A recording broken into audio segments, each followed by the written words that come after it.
அன்பு பெரியோர்களே, தாய்மார்களே, సహోదర సహోదరిகளே, వస్తున్నా అక్కడికే వస్తా. வெயிட் ஜஸ்ட் அடிச்சிடுவார் போல இருக்கீங்க அவரு. அது என்னன்னா, எனக்கு அந்த தமிழ்ல பேசி அந்த ஒரு ஃப்ளோ இருக்கு. அந்த ஃப்ளோல நான் போயிடுறேன். அப்புறம் நடுவில் கொஞ்சம் தெலுங்கு உள்ள இழுத்துக்கிறேன். நான் தெலுங்கு நல்லா பேசுவேன். தேச பாஷையிலிருந்து தெலுங்கு லெஸ்ஸா.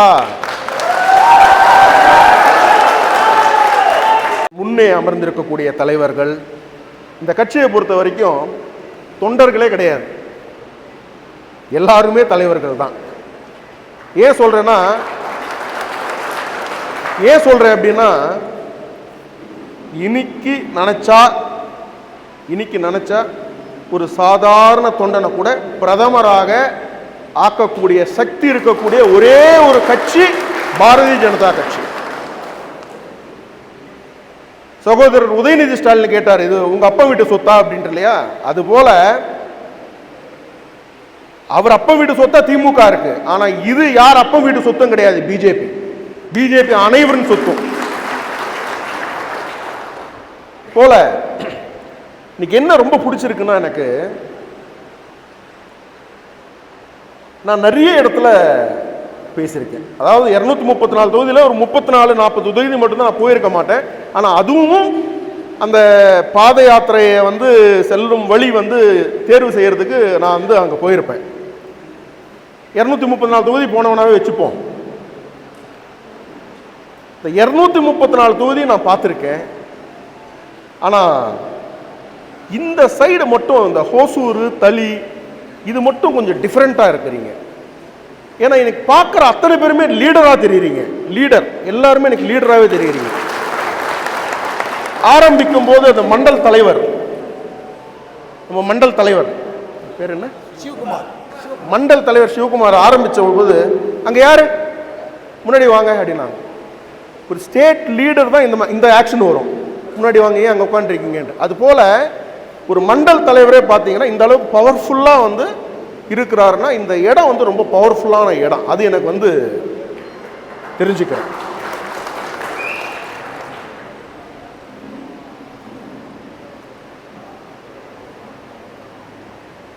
அம்பேத்கர் அவர்களை பற்றி பேசி அரசியல் செய்தவர்கள் நிறைய பேர் இருக்கிறாங்க.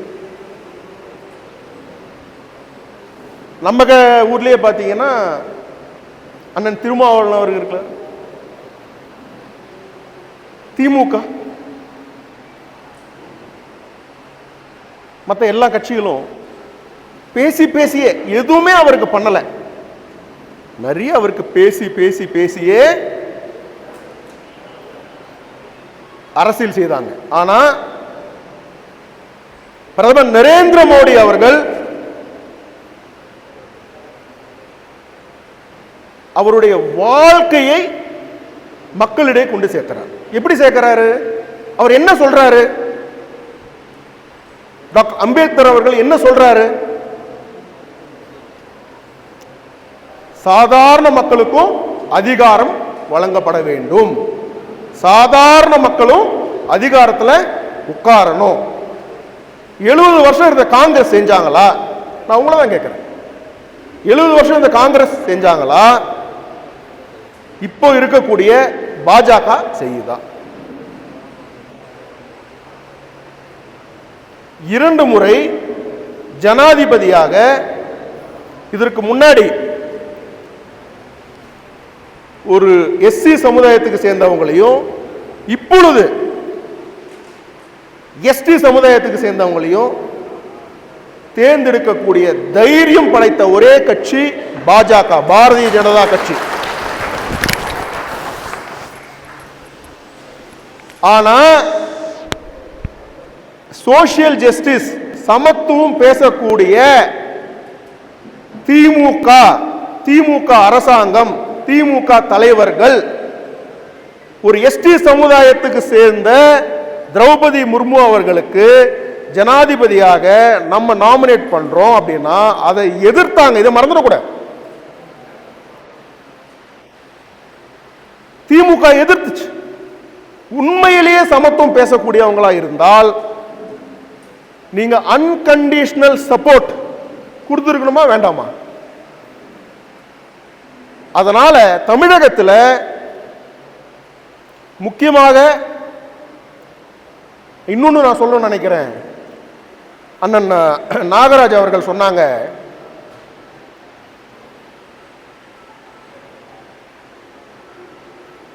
டாக்டர் அம்பேத்கர் அவர்களுக்கு 5 இடத்துல அவருக்கு ஒரு நினைவு இடங்கள் நம்ம அமைச்சிருக்கோம். அதில் முக்கியமாக నేను లండన్లో ఉన్నప్పుడు మన ఎక్స్ ప్రెసిడెంట్ అన్నామలై గారు ఆక్స్ఫోర్డ్ యూనివర్సిటీలో ఒక కోర్స్ చేసేటప్పుడు ఆయనతో లాస్ట్ 10 days 10 రోజులు నేను ఆయనతో ఉన్నాను లండన్లో ఉన్నప్పుడు ఆయన క్లాస్కి వెళ్ళిపోతాడు. నేనేం చేయాలి? ఆయన క్లాస్కి వెళ్తాడు, నేనేం చేయాలి? ఊరు తిరగాలి. అలా మొత్తం లండన్ మొత్తం చూస్తూ ఉండేటప్పుడు లండన్లో డాక్టర్ అంబేద్కర్ చదివిన ఒక ఇల్లు, ఆయన అక్కడ 1 year ఉండి చదివారు. డాక్టర్ అంబేద్కర్ ఎకనామిక్స్ చదివారు అక్కడ. ఆ 1 year చదివిన ఇల్లు ఆయన ఒక పెద్ద ఇల్లు, అది పెద్ద బంగళా. ఆ బంగళాలో ఆయన ఒక చిన్న పోర్షన్లో ఉన్నాడు. ఆయన పైన 2nd floorలో చిన్న పోర్షన్లో చిన్న గదిలో ఉన్నారు ఆయన. ఆ మొత్తం బిల్డింగ్, కంప్లీట్ బిల్డింగ్ని మన గవర్నమెంట్ కొని దాన్ని అంబేద్కర్ గారికి ట్రిబ్యూట్గా ఇచ్చారు. ఇన్ని సంవత్సరాలు 70 సంవత్సరాలు గవర్నమెంట్లో ఉన్న కాంగ్రెస్, డిఎంకే, ఇది మీరు అనుకున్నట్టు ఇదేంటి డబ్బులే కదా కొనియచ్చు, లండన్లో కొనలే వాళ్ళమ్మ. ఆ గవర్నమెంట్ ఒప్పుకోదు. ఆ గవర్నమెంట్ని కన్విన్స్ చేసి ఆ గవర్నమెంట్ని ఒప్పించి మన ప్రధాని నరేంద్ర మోడీ గారు ఈరోజు ఆ ఇల్లుని మన అంబేద్కర్ గారికి అంకితం చేశారు.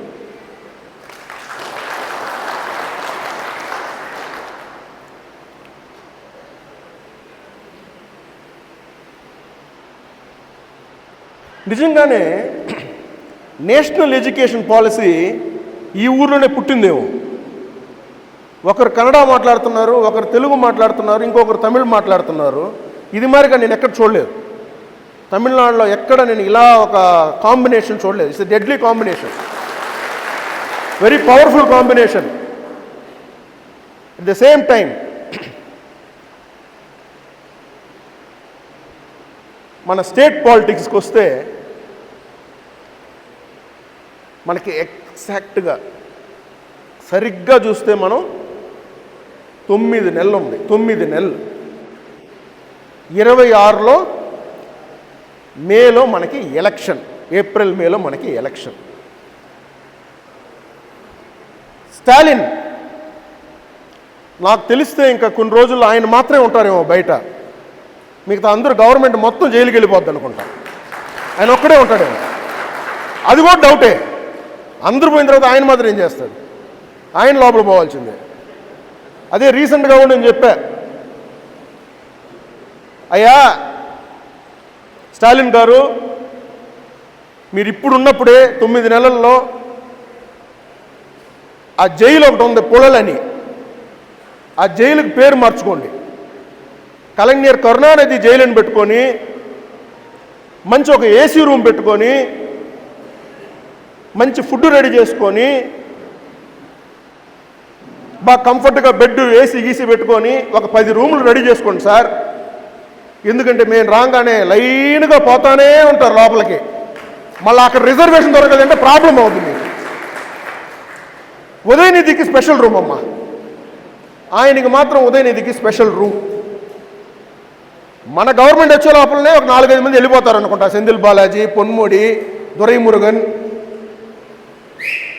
చోటు సరిపోదమ్మా అక్కడ. ఇక్కడ ఏమన్నా జైలు ఉన్నాయి పక్కన? హోసూరు పక్కన జైలు ఉందా, ఇక్కడ పెట్టుకుందాం, ఇక్కడ ఒక 4 మంది వేసుకోవచ్చు మనం. ఈరోజు తమిళనాడులో ఉన్న జనాలందరూ కూడా డిఎంకే గవర్నమెంట్ వద్దు ఏం చెప్తున్నారు? వినబడలా? డిఎంకే గవర్నమెంట్ ఎవరు చెప్తున్నారు? తమిళనాడులో ఉన్న ప్రజలు చెప్తున్నారు. ఇది మనకి వండర్ఫుల్ ఆపర్చునిటీ. మనకి అమిత్ షా గారు ఎక్కడ కూడా అమిత్ షా గారు 2 రోజులు ఆ స్టేట్లో స్టే చేసి ఒక అలయన్స్ ఫామ్ చేశారన్న చరిత్ర లేదు. ఆయన వస్తే వెంటనే అలయన్స్ ఫామ్ చేస్తారు, లేకపోతే అలయన్స్ అనౌన్స్ చేస్తారు ఢిల్లీలో నుంచి, వెంటనే బయలుదేరి వెళ్ళిపోతారు. కానీ మన స్టేట్,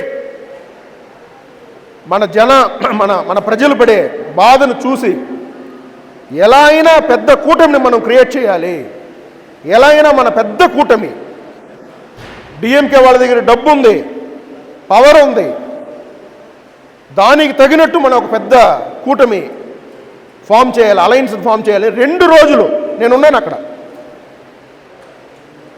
2 రోజులు మన కోసం ఉండి ఆ అద్భుతమైన అలయన్స్ ఈరోజు 234 సీట్లు అంటే 234 సీట్లు గెలవగలిగిన అలయన్స్ క్రియేట్ చేశారు తిరు అమిత్ షా గారు. అందువల్ల ఈ ప్రదేశంలో ఉండే ప్రజలు మనం అందరం కూడా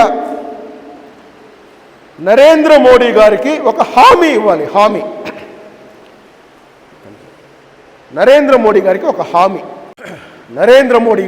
ఒక హామీ ఇవ్వాలి. ఏంటి హామీ? మనకి మిగతా డిస్ట్రిక్ట్లో ఏం జరుగుతుంది మనకు అవసరం లేదు, మనకొద్దు. మనకి మన డిస్ట్రిక్ట్ కృష్ణగిరి డిస్ట్రిక్ట్, ఈ కృష్ణగిరి డిస్ట్రిక్ట్లో బీజేపీకి ఏ సీట్ అలాట్ అవుతుందో, అది ఏ సీట్ అయినా సరే, క్యాండిడేట్ ఎవరైనా సరే, మళ్ళా మన మామకి ఇవ్వలేదు, మన అన్నకి ఇవ్వలేదు, వాడు మనోడు కాదు, ఈ డైలాగులనే ఉండకూడదు. ఎవరికి ఇచ్చినా సరే సీటు, ఆ సీటు బీజేపీ నరేంద్ర మోడీ గారికి అంకితం చెయ్యాలి. అసలు అన్నమలై గారు యాత్రకు వచ్చేటప్పుడు హోసూరులో ప్రాణాలు కాపాడుకున్నాం. జనాలు అంత జనాలు కాదండి, పైన పడిపోయి అసలు అబ్బా, అలాంటి జనాలు తమిళనాడులో నేను ఎక్కడా చూడలేదు. అంత ప్రేమ, అభిమానం, లవ్, ఎఫెక్షన్. ఇప్పుడు మనకున్న స్టేట్ ప్రెసిడెంట్ అన్న నైనార్ నాగేంద్రన్ చాలా పవర్ఫుల్ మనిషి, చాలా ఎక్స్పీరియన్స్ ఉన్న మనిషి. 2 సార్లు మినిస్టర్గా చేశారు. ఎవరి దగ్గర? పురచ్చిత్ తలవి అమ్మ దగ్గర చేశాడు, 2 సార్లు చేశాడు. సో అలాంటి పవర్ఫుల్ పర్సన్ని, ఎక్స్పీరియన్స్ పర్సన్ని మన అన్నామలై గారు కూడా యాడ్ అవుతారు, ఆ ఫోర్స్లో యాడ్ అవుతారు, భయపడలేదు.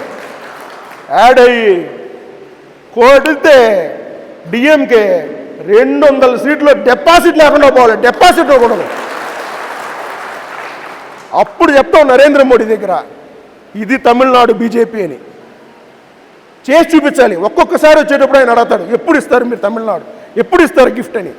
ఈసారి చెప్తాం 26లో ఖచ్చితంగా నరేంద్ర మోడీ గారికి ముఖ్యమైన గిఫ్ట్ ఏదైనా ఉందంటే అది తమిళనాడు బీజేపీ ఇచ్చే గిఫ్ట్గానే ఉండాలి.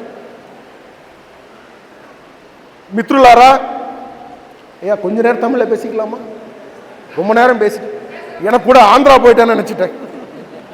நான் கூட சந்திரபாபு நாயுடுக்கு தான் வந்து கேம்பெயின் பண்ணிட்டு இருக்கிற மாதிரி எனக்கு. நண்பர்களே,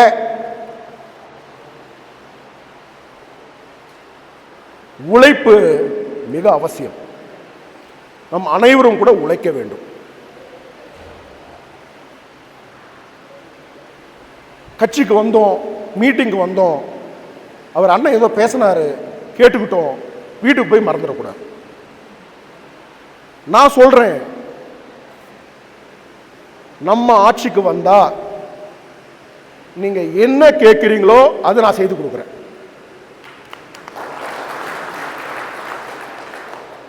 அது உங்க மாவட்டத்தில் என்ன சொல்லுவாரா தெரியல, ஒரு RSS வேற இருக்கிறாரு அவரு. நான் சொல்றேன் உங்களுக்கு, என் நம்பர் வச்சுக்கோங்க. நீங்க தலிய தொகுதியை ஜெயிச்சு கொடுத்துட்டீங்கன்னா உங்களுக்கு என்ன வேணுமோ அது நான் செஞ்சு கொடுக்குறேன். வேலைன்னா வேலை, வேலை வேணுமா வேலை, பிசினஸ் செட்டப் பண்ணி கொடுக்கணுமா பிசினஸ் செட்டப் நான் பண்ணி கொடுக்குறேன். இது மாநில தலைமையில இருந்து நான் கொடுக்கக்கூடிய வாக்கு. நீங்க நினைச்சுக்கீங்க, அண்ணன் நயினார் நாகேந்திரன் அவர்கள் கொடுக்கக்கூடிய வாக்கு. உங்களுக்கு சந்தேகம் இருந்ததுன்னா அண்ணன் நயினார் நாகேந்திரன் அவர்களுக்கு ஃபோன் பண்ணி, நம்மளை பிடிக்காத 4 பேர் இருப்பாங்களா எல்லா இடத்துலையும், ఫోన్ பண்ணி అన్నే ఇలా అమర్ ప్రసాద్ రెడ్డి చెప్పారు చేస్తారా అని అడగండి. ఆయన చేస్తాడు అంటే మీరు నన్ను నమ్మండి, లేకపోతే నమ్మలేదు. This is my word to you. మీరందరూ ఈ రోజు నుంచి స్టార్ట్ చేయండి. Government formation confirm. మీ కాన్స్టిట్యున్సీ గెలిస్తే మీరు అడిగేది నేను చేస్తాను. అది ఎవరైనా సరే నన్ను డైరెక్ట్గా రీచ్ అవ్వచ్చు మీరు. సో అందువల్ల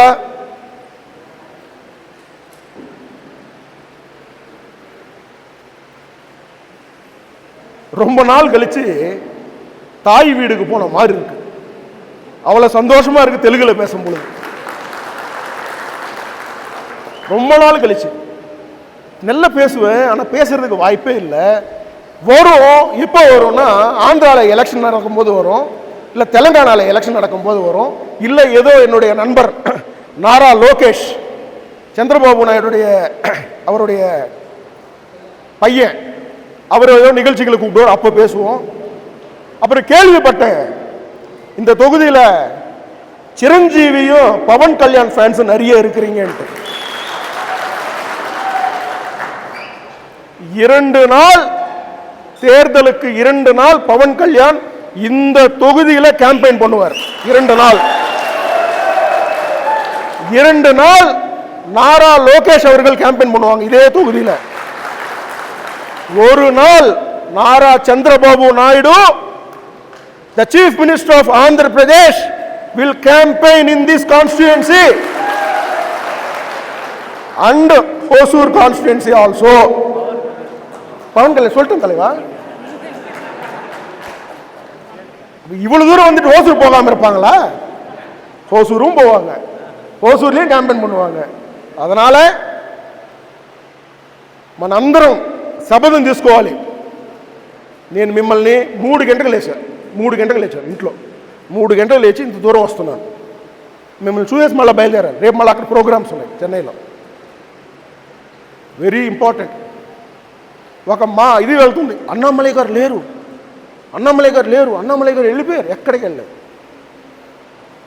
అన్నామలై గారికి ఒక 10 days rest. 11th day he will come more powerful, more energetic. He is the future of BJP, don't worry, he is the future of BJP. అది నేను చెప్పలా, అమిత్ షా గారు చెప్పారు. అందువల్ల మనందరం కూడా 26 మిస్ చేస్తే దాని తర్వాత 46. సో 26లో కొట్టియాలి. ఇప్పుడు మన దానురెడ్డి గారు 40 సంవత్సరాలు, దానురెడ్డి గారు 40 సంవత్సరాలు ఈ సంఘంలో, కాషాయ సంఘంలో 40 సంవత్సరాలు ప్రయాణిస్తున్నారు. ఆయనకు ఒకటే ఉంటుంది మనసులో, ఎలా అయినా బీజేపీ జనాలు, బీజేపీ నేతలు ఎమ్మెల్యేలు అవ్వాలి, గవర్నమెంట్ ఫామ్ చేయాలి, నేను అది చూడాలి. కరెక్టా? నేను చెప్పేది కరెక్టా? ఇన్ని సంవత్సరానికి ఒళ్ళు బాగాలేకపోతే కూడా ఆయన వచ్చున్నారు. ఇప్పుడు పక్కన 1,00,000 ఫాలోవర్లు పెట్టుకున్నాడు అబ్బా అతను. மக்களுக்கு நல்லது செய்யக்கூடிய வாய்ப்பு பாஜகவுக்கு அமைத்து தர வேண்டும் என்று மிக பணிவன்புடன் உங்கள் அனைவரையும் பாதம் தொட்டு கேட்டுக்கொள்கிறேன்.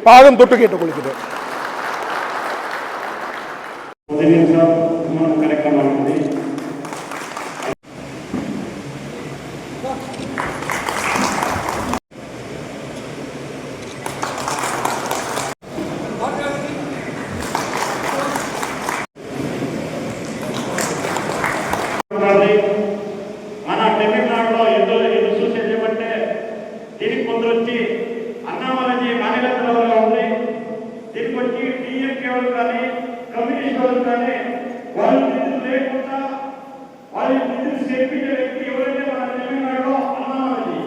దానికి దేశం మొత్తం మన తమిళనాడులో టీఎస్ఐకి డిఎంకే గవర్నమెంట్ లో నిధులు లేకుండా ఏమే ఏమే వాళ్ళు పాలకులుగా ఢిల్లీలో కౌంటరించే ఇప్పుడు ఉండేవాళ్ళకి మన తమిళనాడులో ఎవరైనా మన వీడియో అమలు ప్రజలు గారు అదే కదా మన కోటేశ్వరి మన అనంత్ కూడా నాయకరావు వాళ్ళు కూడా అమలు ప్రజలు గారిని సన్మానించగా కోరుకుంటున్నాము. మన రాజేంద్ర గారు మరియు కోటేశ్వరి లొకేషన్ వాళ్ళు కూడా సన్మానం చేస్తుందిగా కోరుకుంటున్నాము. మన మున్నర్ జనరల్ సెక్రటరీ మన దీపతి గారు ఈ మేడల ఎన్నిసార్లు అందరికీ మన లీడర్లు కూడా